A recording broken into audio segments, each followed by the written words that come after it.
So the ODI series done and dusted. India now look ahead to a 3-match T20I series that kicks off on Wednesday at the Westpac Stadium in Wellington, the same venue as the last ODI, and this will round up India's cricket in those parts of the world.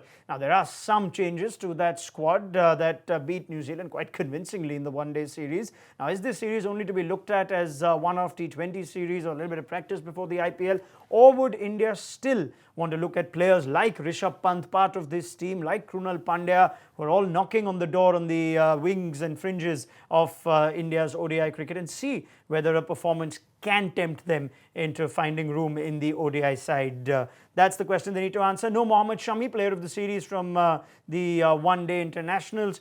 Therefore, an opportunity for Siddharth Kaul or Khalil Ahmed, as Jasprit Bumrah continues to stay away from this Indian one-day setup. Much deserved rest that he needed. No Virat Kohli either.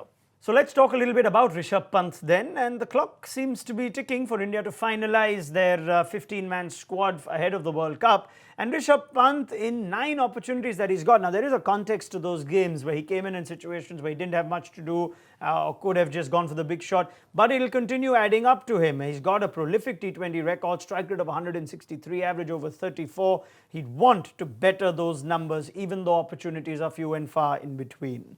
Question that India have to answer is whether he gets a game, if at all, and if he does, will he take that number 3 spot that's so appetizingly open in Virat Kohli's absence, or will India persist with Shubman Gill, who of course is no alien to the T20 format, very, very good for Kolkata Knight Riders, floating in that batting order.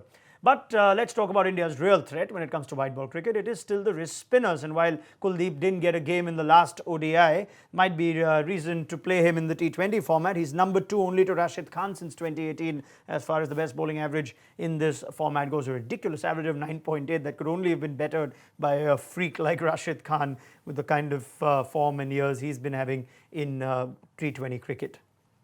Another call they'll have to take is whether there'd be room for both Kuldeep Chahal if Krunal Pandya also plays, or does that become too many spinners to play against New Zealand? They'll have to keep in mind the prowess of Colin Munro, especially when it comes to T20 cricket. Now, he didn't have as much of an impact in the ODI series, but he gets ready for his 50th T20 international, and a prolific record is what he's got, especially at home. An average of 33 in all T20I cricket, strike rate of 161, 300s, including a record 100, as I remember, Colin Munro at home. So dangerous in this format, one of those that did better in this format and then found his way to 50 over cricket. He'd be quite happy not to see Mohammad Shami with the new ball in this series, but he will have the threat of Kuldeep Yadav and Yuzvendra Chahal to contend with.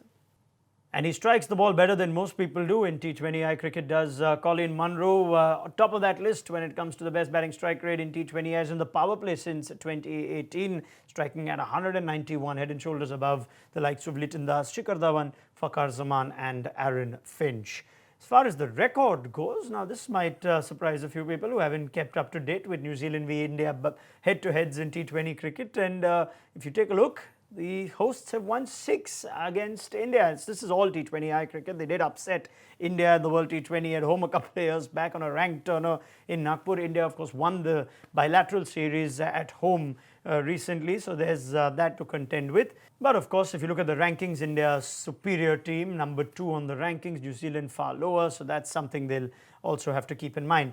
And that reflects also in the win-loss ratio. India at number 3, only behind Pakistan and Afghanistan. Pakistan, the top-ranked team in T20I cricket. New Zealand, on the other hand, since 2018 have not had it easy. 14 matches and just 4 wins in the shortest format of the game. Few surprises that Westpac Stadium also throws up. At least I was surprised to see that the average for spinners tends to be better than the average for seamers. Only just, but something to keep in mind. Not too many grounds in those parts of the world that will throw these numbers up. But we're looking at the last 5 T20Is in Wellington, and the economy also for spin at just over 7, better than that against pace.